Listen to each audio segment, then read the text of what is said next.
Yes, we are back and ready to roll. This is episode number 54 of the Shutdown Inning Podcast. I am Steven Rissotto alongside, as always, my partner in crime, Tylor Hall. Tyler, happy Thanksgiving. Did you have a good Thanksgiving holiday? What's going on?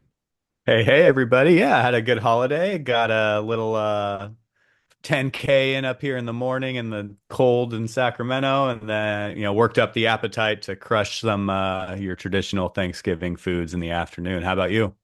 So you did a 10K on Thanksgiving.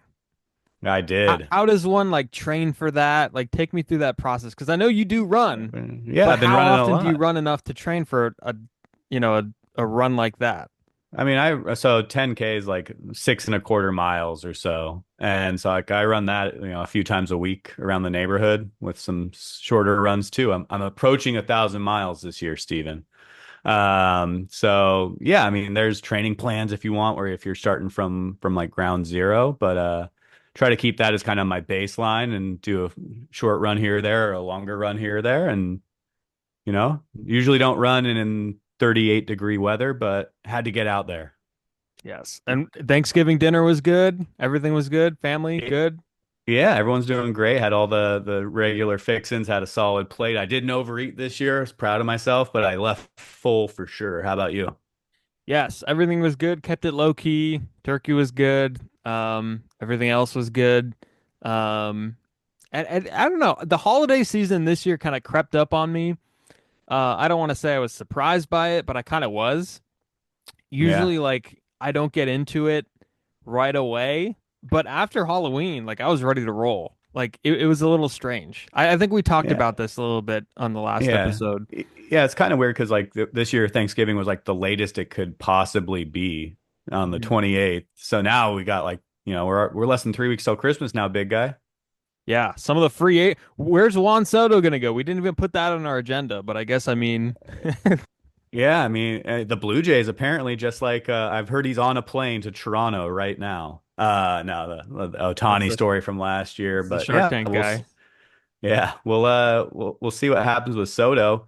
Um, but kind of funny, the biggest domino to fall, and it was the first domino to fall was the last domino to fall last year. Blake Snell signing with the Dodgers, 5 years, 182 million. Not too shabby. I guess he wanted to just get the deal done and not stress about it like he did last year. 66 million of that deferred. We'll talk more about that in a bit. But what was your reaction to that signing, Stephen? Yeah, so when that came out, I was actually at Pier 39 and I looked at my phone. I was in line for cookies and ice cream at Pier 39. I looked at my phone and it said Blake Snell breaking going to the Dodgers. And here's one thing about that. I saw the irony right away. I was like, wow, he's signing in it was still, the end of November. He's signing now. And there is some irony in that. And Blake Snell waited last year and didn't have the spring training, and he kind of struggled a little bit out of the gates and the injuries and everything and all of that. Um, and there's always the talk that he's a great second half pitcher, and like he fulfilled that, and that got him this contract. The track record of being so dominant got him this contract, and the Dodgers rotation, it looks insane right now. I mean, it is a rotation that maybe is full of guys that will not like throw 220 innings. I don't know if there's any of those people that exist anyways, but it's a team that is going to have a deep depth chart of starting pitchers that are really good when they're healthy. And that's the thing, when they're healthy. And Blake Snell's one of them, but the deferred money makes it funny. I know you're going to hop into that a little bit later, but it was I mean, I know Giants fans didn't have the greatest reaction. I know a lot of our listeners are Giants fans and they were kind of like another Dodger or another big player going to the Dodgers, and the Giants could have done this, but they're looking at another pitcher. There's some interest in Corbin Burns apparently, but um yeah, no, it's an interesting move, and they are just that much more dominant. Yeah. Yeah, the Dodgers have kind of come into the last 2 or 3 years, I feel like, with like 6 or 7 great starters and at least strong starters, and they've needed that because, like you Yep. said, when healthy. So they've built that depth. I think they're even talking about maybe running with a six-man rotation because, they don't want these guys to break down. Ohtani will be coming back off of, an injury to take the mound again. So, and I think Snell is, a guy who's like, yeah, I'll throw every 6 days instead of every five, keep me healthy and probably win a few rings in that 5 year span. So, Yeah. Yeah, they'll need that depth like you mentioned, like Otani coming off Tommy John. Yamamoto was hurt towards the end of last season. yeah. Glass now is great when he's on, but he has injury history too and has, rarely ever pitches a full season if he's ever done it at all.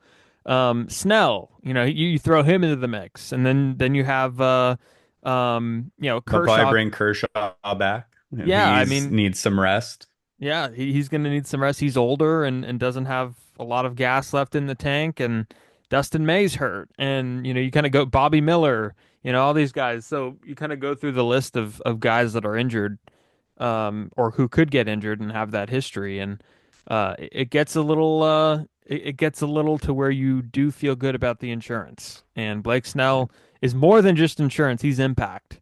Yeah. Um, so I mean that's a huge move. He's Yeah. going to be a really big piece. Yeah, I mean, a lot of our listeners, saw it in that second half with the Giants. When he's healthy and he stays in the strike zone, he's about as unhittable as you get in baseball. So, the move to LA, he's going to be pitching with a solid lineup backing him up every 6 days.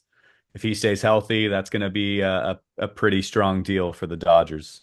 Yeah, and the thing about Blake Snell, what's like the thing with him is that he always pitches with runners on base. He feels comfortable with pitching with runners on base and comfortable pitching deep in the counts and getting the three ball counts. And one of the things that is interesting about him is last season towards the second half of the year, he wasn't doing that as much. Like he was the guy in San Diego and Tampa Bay where it would take him 100 pitches to get through four and a half, 5 innings. And last year he was a little bit more versatile with this pitch count. He was a little bit more economical with it, and he started pitching deeper in the games as a result. And the no hitter he threw, that was in Cincinnati.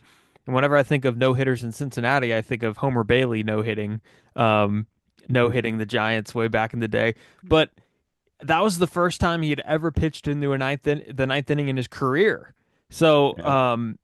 I don't know if this means that Blake Snell's all of a sudden going to give you 7 innings every time out, but I think you have a little bit more confident of him pitching deeper in the games. Now, the thing is, he's a slow starter, and Dodger fans are notoriously impatient.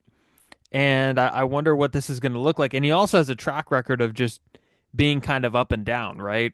So he's kind of mediocre one year, he's winning a Cy Young the next, then he's mediocre to the next. So who knows what the trend is? I think he's not as a sure thing for me personally to be committing 180 million to.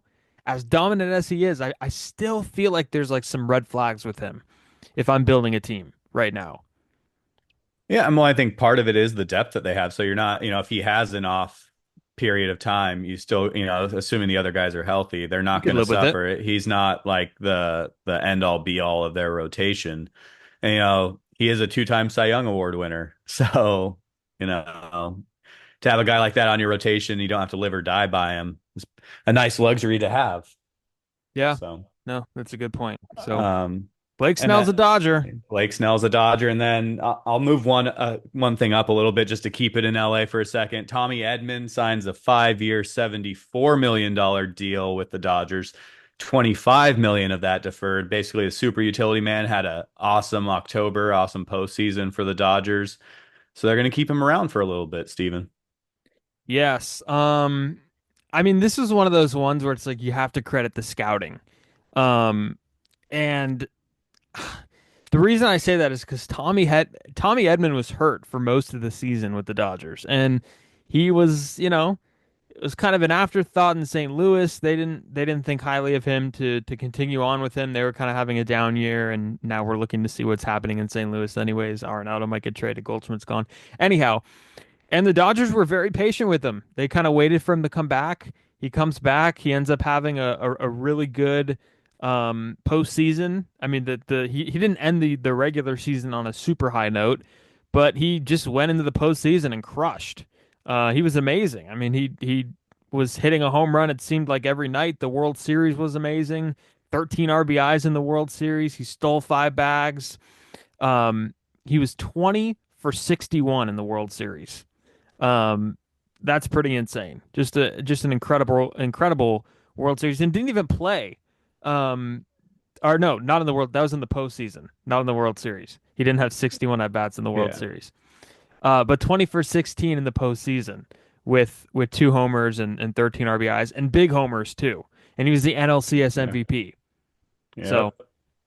I mean, when you have a hole in the infield like they kind of did, and he gave them a chance to, you know, get a shortstop that wasn't Miguel Rojas, it made sense. And I still think that the Dodgers could go out and get an Adames and move Edman somewhere and feel good about it. And then maybe you could put Edman at second. Maybe you feel better about Mookie Betts in the outfield, which is what I'm calling for. I know you had a different opinion last time. Uh, but I don't know. I think that he provides them a lot of flexibility, and it's deferred. Yeah. Gotta defer. We'll defer that topic to a little bit later in the episode. Yeah. Um, Another one of the early signings, Frankie Montas getting 2 years, 34 million from the Mets, Steven. I thought that was a pretty payday for him. Mets trying to, build off of what they had going last year into 2025. I feel like this was kind of an overpay, but I guess pitching's at a premium right now, apparently. Yeah, starting pitching's at a premium, and Montas isn't a guy that you would look at and say, "Wow, he's I don't want to say deserving, but I mean, anytime you get 2 years, 34 million, I mean that is a pretty big payday for a guy who had a, you know, 4.8 ERA. I mean, but the thing is he pitched in 30 games. He started in 30 games and he threw 150 innings. Yeah. And that is the part that's at a premium. Um, and that is what teams want. And it's kind of funny because he's been a guy that's struggled with health through his entire career. So he's pitched 180 innings, 187 innings in Oakland, and then he had another year where it was 144, and then he hadn't come close to that. Now he was at 150 last year. And he's still, this is going to be his age 32 season. So there's still some upside there, I think. You could still get a little more out of Frankie Montas. The Mets did this kind of thing with short-term deals last year with Sean Manaea, who's still out there. I thought Manaea would be someone good to bring back again. Um, but you look around, the Mets have had success with it. Severino, I guess, technically in that boat too. I don't think the Mets are going to sign a long-term starter the way they did DeGrom and Scherzer, that type of thing. But these little fill-ins here, to where that they could get some value out of them, I think it's going to be really good. And plus, Montas is pitching in Cincinnati. I mean, we know Cincinnati's a crazy Yeah. ballpark to pitch in. Yeah. And he had a 5 ERA when he was with the Reds last year in 19 starts. But I think it's pretty incredible that, like kind of what you said, it makes you think about how innings are at a premium. So Yeah, good for definitely. Frankie. And then this morning, we're recording this on Thursday morning, the 5th. And as of this morning, Stephen, we have an answer to a new trivia question. What is the largest contract ever handed out by, I guess we'll call them the athletics organization now? Is it Eric Chavez? It used to be. Now it's Luis Severino. 3 years, 67 million to live in Sacramento with me for the next 3 years. He's not moving in with me. He'll just be in the area. But man, I was surprised to see that dollar figure. I thought they'd have trouble getting anyone to come play, in a minor league park in Sacramento. This 3 years is essentially how long they're claiming they're going to be in Sacramento. And, I think you probably have to overpay guys to get them to come into this kind of situation right now. And they did that with Severino. There was talk of them talking to Walker Buehler. Obviously, that didn't pan out, so they pivoted to Severino. Yeah, this is it's pretty crazy that we wake up on a Thursday morning and the A's break their free agent contract record with Luis Severino. I was just bringing him up about the Mets, but that is crazy that it's first of all, it's crazy that it's the biggest free agent contract they've ever handed out. That to me is insane. They're a major league franchise, and the highest contract they've ever given out is $67 million. And it tells you really about how the franchise has been That's run. almost as much as Snell deferred. Yeah, it's almost as much as Snell deferred. And it tells you how much, like, how this franchise has been run. And they're in, it's a small market city, but it's a big market. The Bay Area is a big market, and they're they were neglected. And here they are. They're getting Luis Severino, um, again, largest contract in the history of the A's franchise, and he's going to go into his age 31 year. He was impressive last year, I thought. He was surprisingly impressive. He's had a few injury years, but last year he, again, kind of like Montas, kind of very similar to Montas, pitched in over 30 games, 30 starts. Yeah. So 182 innings. yes, so when you do that 1 year in a row, or 1 year in a row, when you do that for 1 year, I think that, like, puts you in a weird way, gives you a track record for the next year because we have short memories in baseball. And I feel like teams are having short memories about Montas and Severino. So, like, they're two similar deals in terms of, like, what kind of quality of arm they are with their injury history, but, kind of interesting. He's going to pitch in that I mean, ballpark, Tyler. yeah, kind of funny looking at his baseball reference page last year, 182 innings. He's got that bold number. It's a one for shutouts. So he led the league, tied for the led the league with one shutout That's last year. gross. What a time to be alive.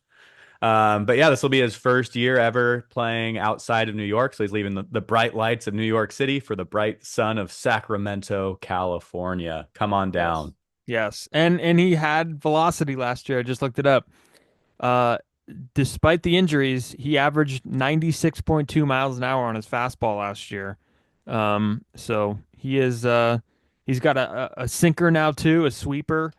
He has learned how to pitch. He's not the New York Yankees Luis Severino. This is a different guy. Yeah, and I just pulled up, innings pitched last year. There was only four guys that pitched 200 or more.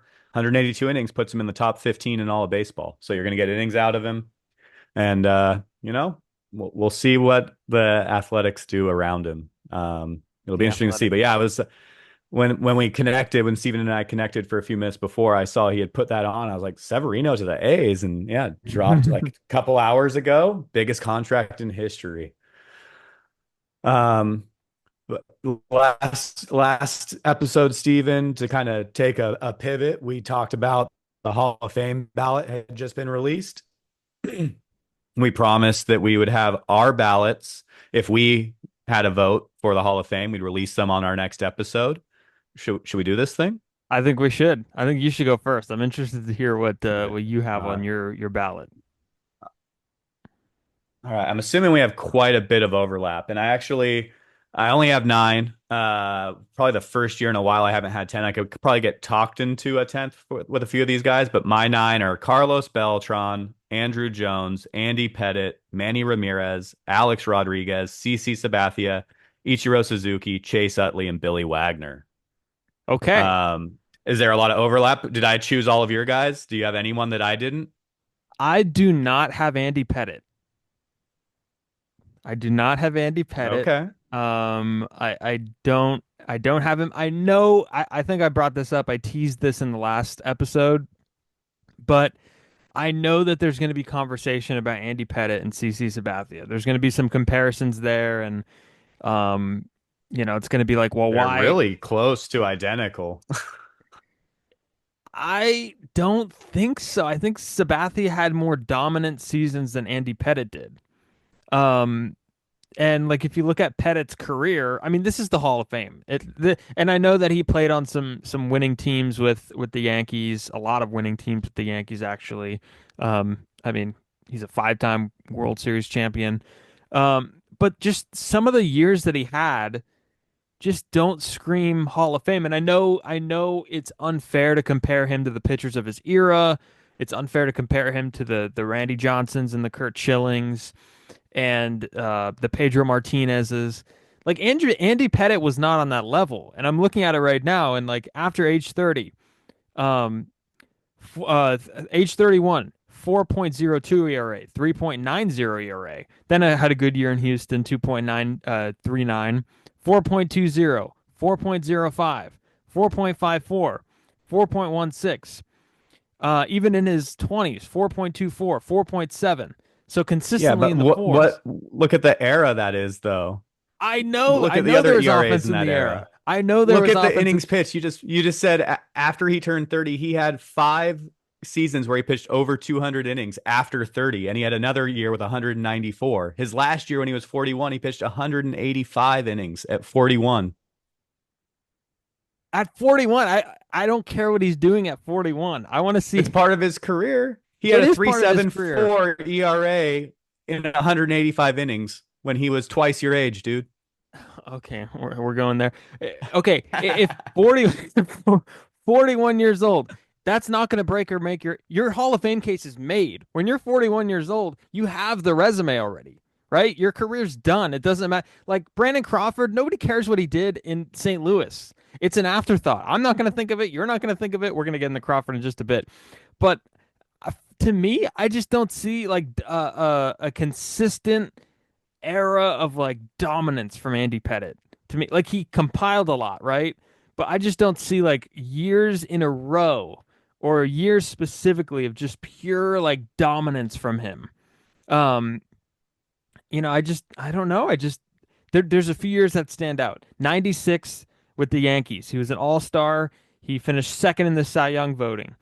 2005 with Houston was really good. Fifth in the Cy Young voting. 97 was really good. Fifth in the Cy Young voting.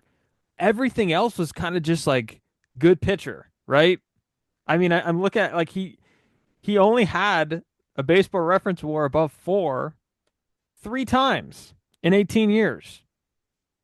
And not that baseball reference WAR is like the make or break, but I just don't think that like there's enough like dominant. There's really good years in there, but I just don't think there's enough like Hall of Fame type years. And you look at the career numbers, he compiled a lot. The strikeouts ended up adding up, the innings ended up adding up, but I just don't think that there's like a legitimate. And what's he's at now? He got 13.5% of the vote. So someone who got 13 point, unless your name's Larry Walker and people like reevaluated you at a time, if 13.5% of baseball writers don't think you're a Hall of Famer, I feel like I trust that a little bit. And that's different from like the Bond stuff and the We're trusting the writers now. I that's why I had to put that in there. It's different from the Bond stuff and Pettit does have the steroid stuff too, but he's regarded as one of like the good steroid guys because he actually admitted to it. Um, but I don't know. I don't Like I said, I selected 9. He's probably the ninth guy I chose, so I'm like, I'm not going to lose sleep if Andy Pettit doesn't Okay. go into Fair enough. Cooperstown. Were your other 8? Did Because I know you mentioned news break to the listening audience. You had 8 guys. Were your 8 the other 8 guys that I listed? Yes, Beltran, Jones, Ramirez, Arod, Sabathia, Ichiro, Utley, Billy Wagner. Those are my Hall of Famers. Um, and I guess you could I think one of the say, ones out of that. Oh, go ahead. oh, what were Where you were gonna you say? going? I was gonna say I think out of those 8, the one I had the most trouble voting for would be Utley. Partially because of the whole Jeff Kent thing. I think we've talked about it before, in other episodes, other Hall of Fame ballot periods. I feel like if Jeff Kent's not getting in as the greatest offensive second baseman of all time, then why are we letting other guys in? Um, and I mean, I never really liked either of those guys a whole lot while they played for a various reasons, but yeah, out of those, that's probably the one guy that I had like the hardest time, highlighting on my ballot. But I think I'm getting over the whole, if Kent's not in, neither should Utley. Maybe if Utley and some other great second basemen get in down the line when Kent's on one of the Harold Baines ballots, he'll get enshrined too. Yeah, no, I agree, and I think Utley's there just because I do think he was one of the best. I think he was the best at his position in the era in which he played. I think Kent was as well. I think they both should be in. Um, and I think the hardest one that I had trouble, like not putting on, I think the ones that I put on, I feel pretty good about. But the ones that there's a few that it's like, God, like how do we judge the? I think Felix Hernandez was the one that I like took a hard look at. Um, And like he's the one that had some really good years in Seattle, is kind of like a big figure down there to where he's loved. He was up there in the Cy Young voting, really good career, and he's like in the batch of like, God, how many more of these starting pitchers with this body of work are we going to have appear on this ballot, right? I mean, Verlander and Scherzer sure soon, but like how many more of these guys are we going to come across? So it's like that comes into it. And Felix Hernandez and the time in which he pitched being kind of that last era of legitimate, like old style, I don't want to say old style, but traditional starting pitching usage. Like he had some really good years in leading the league and different categories and threw a lot of innings, and it took a toll eventually, but he has the consecutive years that I don't think Andy Pettitte even has. I mean, Yeah, I mean, I looked at Hernandez a lot too. I mean, we talked about him a little bit. I forget if it was while we were recording or before last episode, but I mean, you also want to look at, longevity. I mean, he fell off a cliff once he turned 30. yeah, He didn't really do much after 30. Just a totally different pitcher. But I mean, he led the ERA league in ERA a couple times, has a Cy Young, a perfect game, threw 250 innings one year, which is just insane to think about nowadays. Um, but yeah, I mean, he's one of those guys. Well, I mentioned, I could get talked into a couple guys on the ballot that I left off. He's definitely there as like a guy I could potentially see eventually, but just not there right now. yeah, no, I agree. Not there, and I just and I know that there's some spots that I had available, and he would be one guy I would look at. I think another guy, obviously, like Bobby Abreu's getting a big push. Mark Burley's getting a big push. Um, I think Jimmy Rollins is interesting. David Wright, kind of too. I don't know. I think there's a lot of like Hall of very good. Troy Tulowitzki was the best shorts, and like he's gonna fall at the ballot. He's not a Hall of Famer, but Troy Tulowitzki was, year after year, he was the best shortstop in baseball in like the late O's, early 2010s. This guy was just insanely good. Um, Yeah. Yeah, I but mean, I think we talked about it a little bit before that, like Tulo, if you take out Sabathia and Ichiro out of like all the newcomers, he had the highest 7-year peak out of any of the Mhm. newcomers on the ballot, but injuries suck and he fell victim to those for sure. Yeah, and just highlighting a few more of One these. thing that's kind of funny to Mhm. Sorry, go ahead. Yeah. I was gonna say it, I'm pre 13th guy I would have voted for, and that backlog is kind of cleared now to where we're having trouble even justifying 10 guys on a ballot, which is just kind of a different mindset to have on the ballot this year, I feel like. It's very different. It feels different. It doesn't feel like, because we're always trying to find who, like how can we include this guy? Like, oh, he just like there's nobody to me that it's like, even though I'm saying that we're, I was looking at other guys, it's kind of like I was never close on putting them on my ballot. Um, and just kind Yeah. of looking at some of the other guys, like I do feel like guys that get on the ballot, it is a big accomplishment in its own right. And that's why, and it makes, and I know you're gonna be like, Steven, what the heck? It makes me feel old a little bit. Like Ben Zobrist is on the ballot. Uh, It feels like just yesterday Ben Zobrist was helping the Cubs break the curse and win a World Series. Like that is insane to me. And the fact that Dustin Pedroia is there, like we are getting into the nitty gritty of guys who I saw play. Like, and it's kind of interesting. Adam Jones. Like it feels like again, just yesterday he was robbing Manny Ramirez in the WBC at Petco Park. Russell Ian Kinsler. Do you remember the Ian Kinsler claim to fame Giants moment? was he the one who hit it like just below the fence in the World Series? Yes, Yeah. yes, Everyone right off thought the top everyone of the thought it was fence. gone. Yep. Yes, right off the top of the fence, and almost went out. So, um, that's pretty crazy stuff. So, yeah. Yeah. Yeah, I mean, like you said, I mean, to get on the ballot, you have to have like a 10-year career. I think there's a couple other little qualifiers. So you have to be like a solid major leaguer. It's not just like you retire and you end up on the ballot. So I mean, these guys all had solid careers that like they lived the dream. But like we talked about last episode, like I never thought like Brian McCann is coming to the ballpark. I No. need to get out to see him play. Or, ooh, Fernando Rodney might close tonight. I need to get out and see that stuff in person. Half But the great bullpens careers, Fernando but Rodney was in, I didn't even know he was in them. yeah.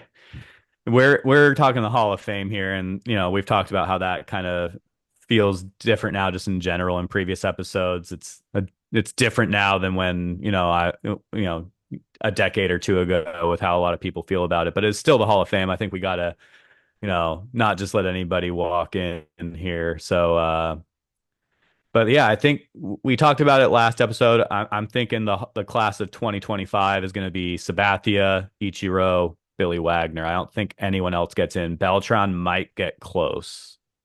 Yeah.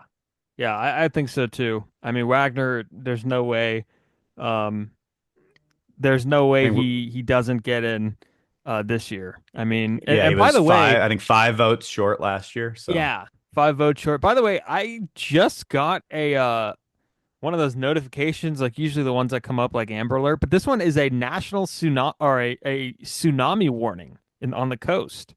So for hopefully, Pacifica. I guess there was an earthquake when we were doing this, and there's a tsunami warning on the coast here. So hopefully that Oh. my house is fine when I get back home when I have to come back later. But If at any point the rest of this episode it's only me talking, think of Steven. Um,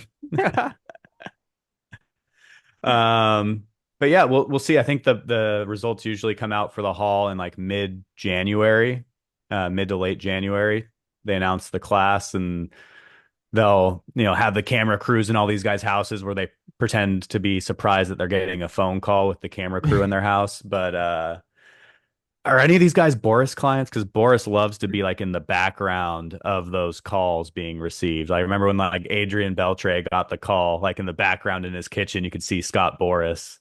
I don't know if any of these guys were Boris clients though, but it's cool to see those guys get the call too. That they had an amazing career and they're going to have a plaque in Cooperstown. So we'll know who that is in about 6 or 7 weeks, I think.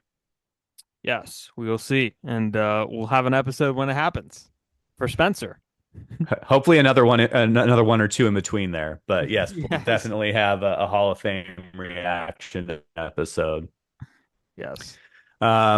So should we pivot to the three ups, three downs? Let's do it. Let's do it. Let's talk about some of the juicy stuff here.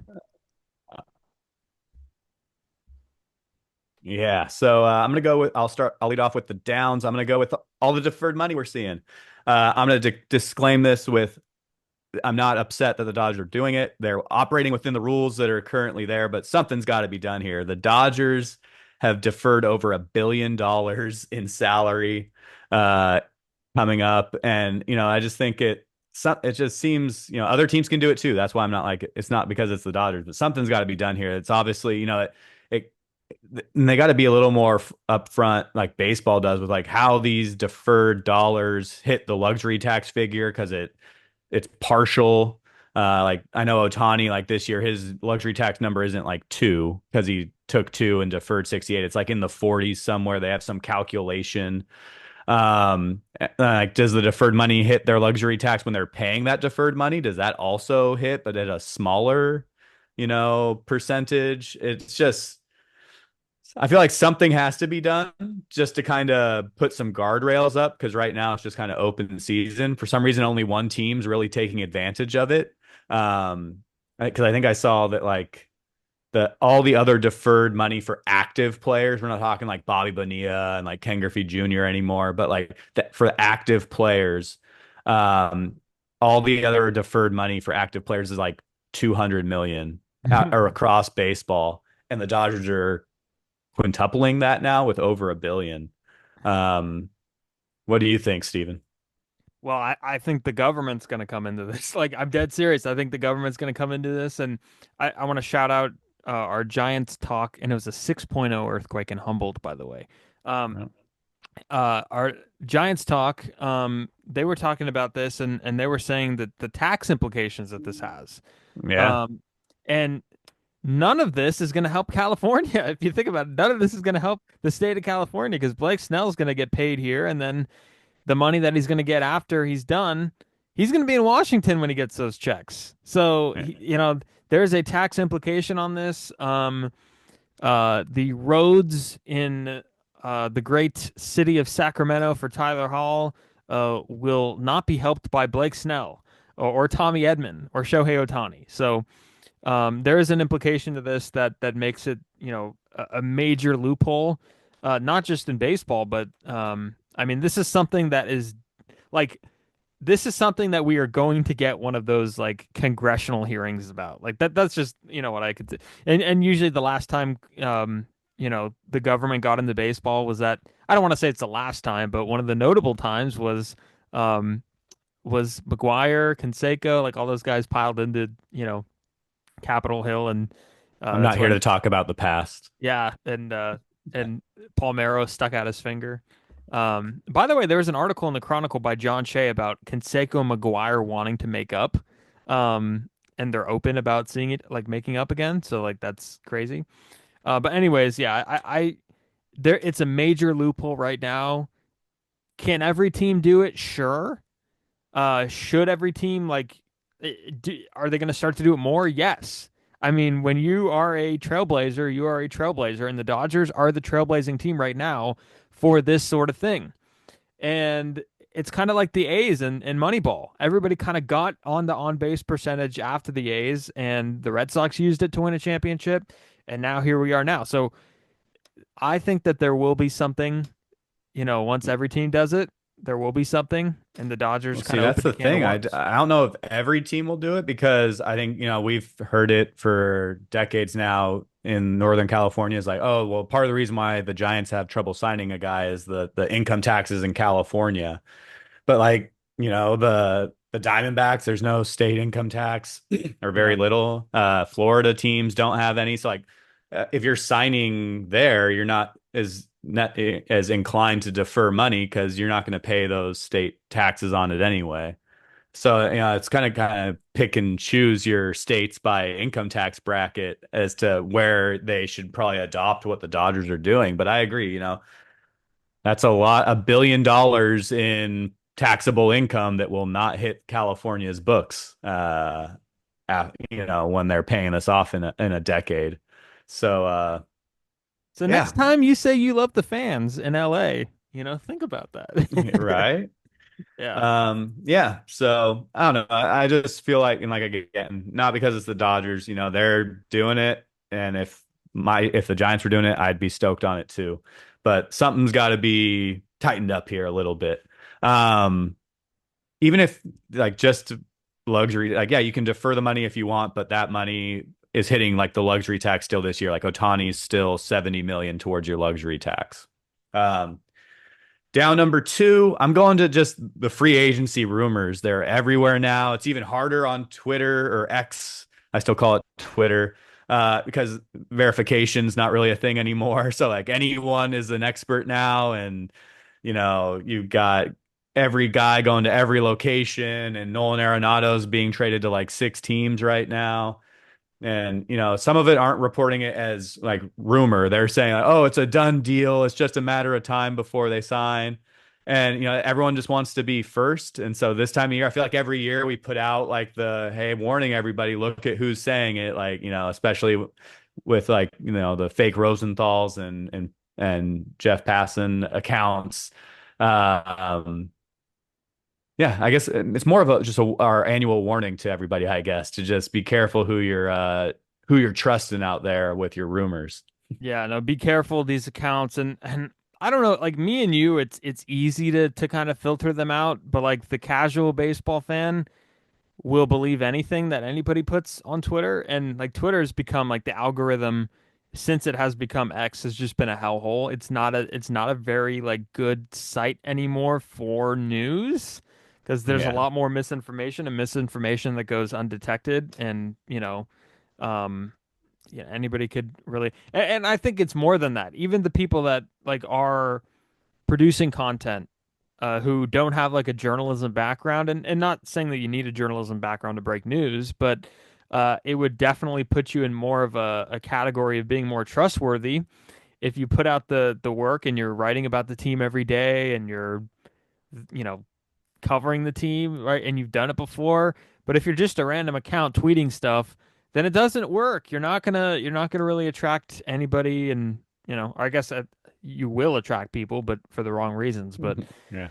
it's Re Really quick, speaking of breaking news, we haven't recorded since you actually broke like almost like a national story. Just a quick shout out to Shutdown Inning's own Steven Risotto breaking the news that Alyssa Nakken was going to Cleveland, getting shout outs from like every account under the globe. Steven Risotto at 95.7 The Game had it first. Yeah, that was a cool thing. And when you get information, you have to verify it. And I was sitting on that for the night. I wrote something that night. I scheduled it for 7 a.m., published it at 7 a.m. everywhere on my Substack. And then the waiting game happened. And then the entire day was spent me going, "Oh my God, oh my God, oh my God, oh my God." Because nobody was saying anything. Nobody was saying anything about it. Because like, I'm still, largely unknown. And nobody said anything. And then about 5 o'clock, I'm sitting on Bart, and the Chronicle story comes out. Alyssa Nakken to leave Giants for front office. And I was like, "Oh, I'm off the hook." So it's like the waiting game. So a half a day went by without anybody saying anything and confirming it. And then the Athletic, and then the Chronicle, and then the Mercury News, and then I started getting texts from people in the industry who I really respect, and it was cool. And like I don't like breaking news is not my thing. Like I don't have sources like that. But when you get to do it, it's cool. So Yeah. yeah. Yeah, so only trust people like Steven Risotto with your Well, free agency rumors this off season.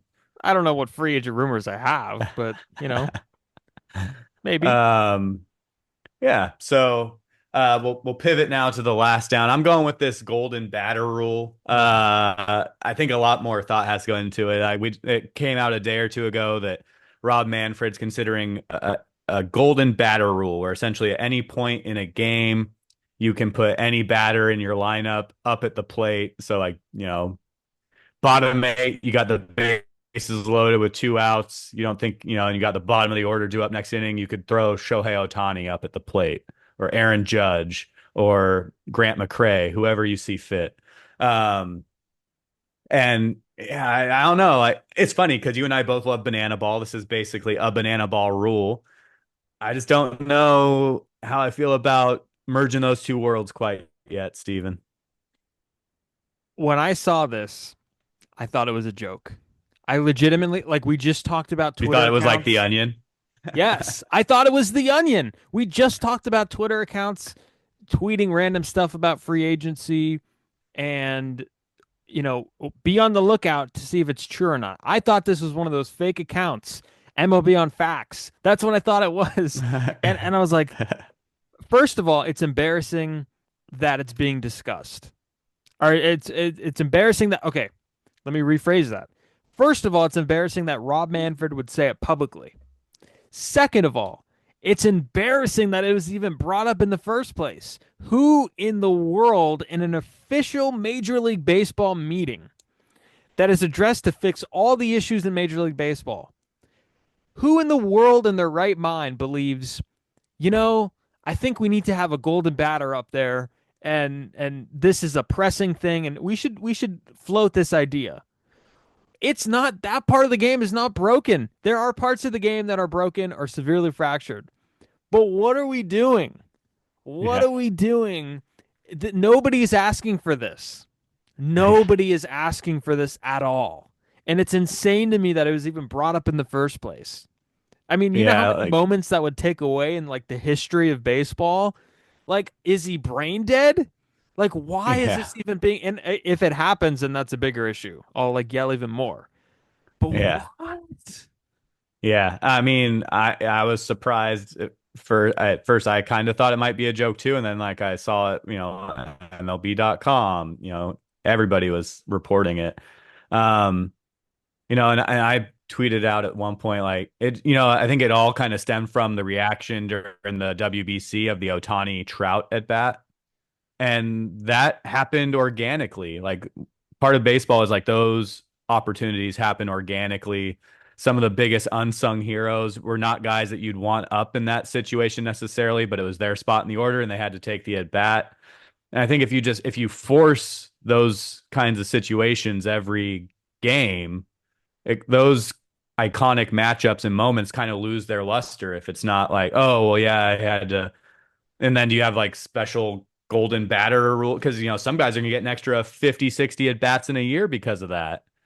Your annual record, your season records are kind of all shot now because Aaron Judge is going to have an extra 70 at bats. So he's going to hit, who knows how many home runs and RBIs. Yeah. What if the guy you want to have hit is at second base? Do you call ghost runner?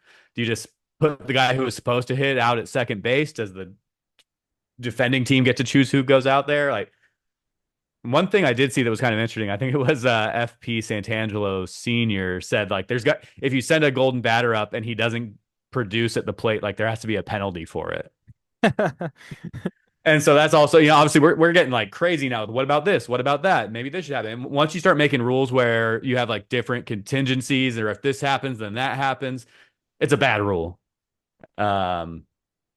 So And it's like there's people out there and it's like, oh, the strategy would be insane. Is there not strategy already? yeah, Is there not strategy already? Like if anything, it takes strategy out of it. it yes, exactly. It takes the strategy out of it. It wouldn't be adding strategy. It would be this is like getting hit with a pot like it's getting hit with bricks. It's getting It's like if NFL Blitz was like real life, but in like Major League Baseball, where like you can just like do whatever the hell you want. Let's just make it like hockey. You can just throw random guys out there whenever you want. Oh man. No, this got me going. It really got me going. It is not like I understand that offense is the selling point of the sport. It always has been. And the reason I know it's always has been is because any move baseball's made has benefited offense. Like I talk about this all the time on here. Like literally, they add a DH to add an extra hitter. Pitching is so good that they lower the mound. Pitching is so good that they have to get rid of the defensive shifts. Pitching is so good that they have to add a pitch clock. Like pitching, like Major League Baseball does not think that pitching is a good business model. And as a result, they try to think of any possible way to disparage pitching and hurt pitching and generate offense. And the real problem with offense and why it's not being generated is not because of any rule, it's because of the mindset that they have at the plate. Like that is why there's like no like I think there is offense in the game. I think there's plenty of offense in the game. But the offense that Major League Baseball wants is not happening because the offensive approach and the philosophies. Like they want the ball being put in play. You're not going to change that from a rule. You're going to change that Yeah. because you need guys that want to put the ball in play. And I get it's easier said than done, and velocity and secondary stuff is disgusting now. But there's guys that could still do it. I don't know. Yeah. I'm gonna blow a gasket The, here. the the best part is I just noticed that while we were having this discussion, Steven's wearing his Savannah Bananas t-shirt. Yes, Shout out Jesse Cole. Jesse Cole. Uh, so yeah, hopefully we never see this in action, but maybe for the All-Star game. That's fine, Rob. Put it in the All-Star game if you really need to get your rocks off. But let's finish on an up note, Steven. Let's take this to the ups. Ah! There we go. Thank Yeah. you, everybody. Have a good one. Thanks for listening. Yes. So first and foremost, the career of Brandon Crawford has officially come to a close. He is calling it quits after 13 seasons at the major league level. Just an incredible career for Brandon Crawford. He got to go out on his own terms. He did get released at the end of the last year at the Cardinals.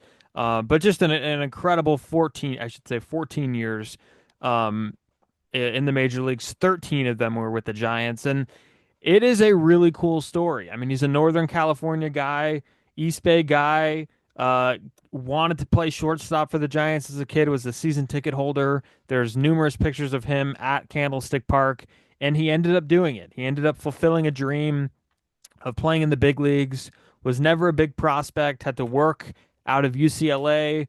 He wasn't the most athletic shortstop, but he got it done with incredible defense, incredible first step, and incredible arm, good quickness. With the bat, he came around. He ended up, winning Gold Gloves, Silver Slugger. Just an incredible career for Brandon Crawford, and he is the best shortstop in the history of the Giants franchise. He did it the right way, and he'll be back in the Giants organization in some capacity. I wouldn't doubt it. But hats, and I didn't even mention the World Series rings. I mean, this guy was instrumental in 2 World Series championships. Hit the first Grand Slam in the history of the postseason for a shortstop, which is still insane to me to think. And like it's talked about how he silenced the crowd in Pittsburgh. Like he literally did silence the crowd in Pittsburgh. That's not an overstatement. So just a really great career for him, and hats off. And just there's something to be said about like your childhood shortstop. I don't know who yours was, but like when he's there long enough, like I don't know. Everybody kind of always talks about who played shortstop when they were a kid, and I guess like Brandon Crawford was the guy when I was, first getting into baseball. He was the shortstop. So Yeah, I mean, I had tweeted out like when he retired, he's roughly my age. He's like just a couple years younger than me, and like so like growing up a Giants fan, I wanted to be the catcher, but you dream about playing for your favorite team, winning a World Series with your favorite team. He played the most innings ever at shortstop for any Giant in franchise history, and the Giants are not a fresh organization. They've been around for like 150 years. No one's played shortstop for the orange and black more than he has. That crazy 2021 season he was fourth in the MVP where he just went nuts. Like you said, 4 Gold Gloves, few All-Star games. And he did it with class the whole time. I got to meet him a couple times just kind of like in passing at the ballpark when I was like on the road for a Giant series. Even got to meet Jalen once. They're just really sweet people. So, it was really cool to see like someone basically like live out the crazy dream that you had as a kid that's your age as well. So, like you said, hell of a career. Definitely forever Giant. I don't know if it'll officially ever be retired, but I think it'll be a long time, if ever, before we see anyone else wear 35 in San Francisco. yeah, I don't think it's, and that's a different discussion in its own. We should Yeah, have I that don't think it'll be discussion one day. retired, but I think it'll be kind of like unofficially, like Yeah, yeah, not in rotation. yeah. And there's so many Brandon Crawford memories. I mean, just the Grand Slam in Milwaukee off Sean Markham.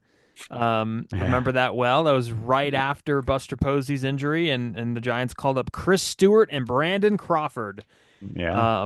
And The chronic double play and chronic the double play, 7 hits in Miami. I remember where it was. That was one of those ones where like I watched one of them, or I watched a few of them, and then I listened to the few of them on the radio, and then I watched a few of them, then I listened to the seventh one. So it's like you remember where you are during some of these moments. There's a few walk-off homers that stand out.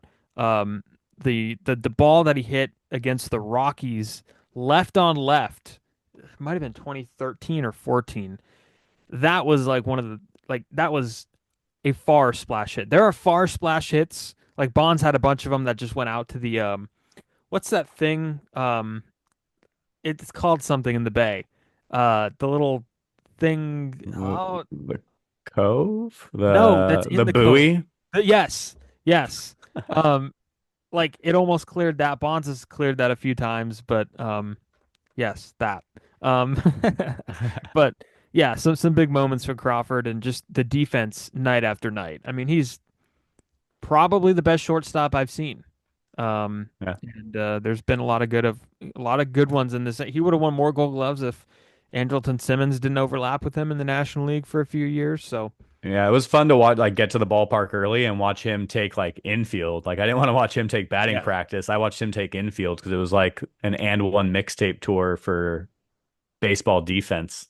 yeah, and then getting Uh, the chance to like not like cover him a little bit in 2021 and 2022 and 2023 um, was surreal. Like his locker was in a spot that is a very powerful um, spot, kind of in the corner of the Giants clubhouse, like right when you walk in on the right side, had 2 lockers. Um, so yeah, just a really really cool career, and hats off to Brandon Crawford for that because and just the look, the flow, he was chill at everything he did. He's a Giants icon, and I look forward to April 26th, whatever day that is, where they're going to honor him. yeah. Um, But yeah. Okay, my up number two, the Boston Red Sox documentary on Netflix is really good. It's pretty solid. It's 3 episodes long. The first episode is basically covering '03, how the Red Sox fell short, the whole Aaron Boone walk off, building that team. Theo is a big part of it, and then there's it gets into what happened with Nomar, because I always forget Nomar did not participate the rest of the year. He was traded to the Cubs in the middle of the year. So think Yeah. about that. The Red Sox traded a fan favorite in the middle of '04, the year they won the championship. So it's pretty incredible. And they got Orlando Cabrera back. Um, so yeah, just a cool documentary. I never lived it. I never lived so it was cool. I learned some things. I did know a few things, but some cool things about the bloody sock, cool things about the A-Rod deal that fell through. So I really enjoyed it, and I can't wait for you to give your feedback when you watch it, Tyler. Yeah, I've been meaning to watch it, and right now the baseball, new baseball content to watch in December's not at a premium, or I guess it is at a premium because there's not a lot of it out there. So, I'll definitely look to check it out, and hopefully some of our listeners do too, because I mean that was a historic season breaking the curse. No doubt about it, no doubt. And Kevin Millar, by the way, I knew he was a big impact on that team, but that guy's just a character.